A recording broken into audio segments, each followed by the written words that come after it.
Bon, écoutez, d'abord, ce qu'il faut savoir, c'est que ce n'est pas parce que nous sommes engagés dans un processus de paix que nous ne devons pas répondre à notre devoir régalien de protection de nos populations.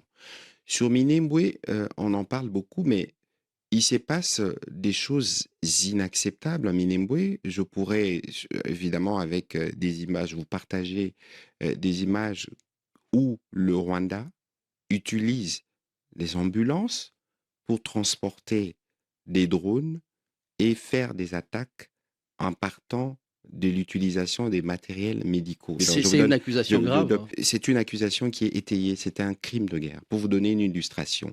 Et puis, cette Est-ce que cristal, cette accusation-là est portée à la médiation?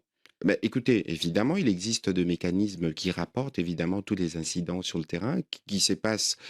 Récemment, à Londres, il y a eu une réunion du comité conjoint de surveillance. Je crois que le 8 juillet prochain, il y aura une réunion du mécanisme conjoint de la gestion de l'accord de Washington, où toutes ces informations sont relayées.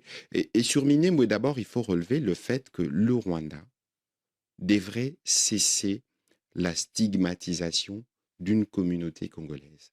Parce que ce que nous vivons à Minembwe est totalement inacceptable. Au nom de quoi le président rwandais peut se présenter comme protecteur d'une communauté congolaise, c'est permettre de commettre des massacres, des tueries, sous le prétexte de protéger une C'est-à-dire que communauté. l'offensive de l'armée congolaise, notamment dans la zone des Minembwe, vous justifiez cette offensive, par quoi? Bon, Qu'est-ce écoutez, qui justifie aujourd'hui, alors que vous êtes en négociation? je ne peux pas, même pas parler d'offensive. Nous, pour la plupart, le plus souvent, nous sommes dans des actions défensives parce qu'il faut protéger nos populations. Je dois rappeler que dans la même province du Sud Kivu, vous avez vu l'invasion d'Ouvira qui a été organisée avec le commandement direct d'ailleurs des Kigali en utilisant des bombes, en utilisant des drones kamikazes de manière avec sur de paisibles populations. Je n'ai pas besoin de rappeler ces chapitres qui est connu. Mais c'est que nous rappelons, et le président de la République l'a rappelé, c'est que nous voulons une paix. Nous voulons pas seulement une paix de factice, nous voulons une paix véritable.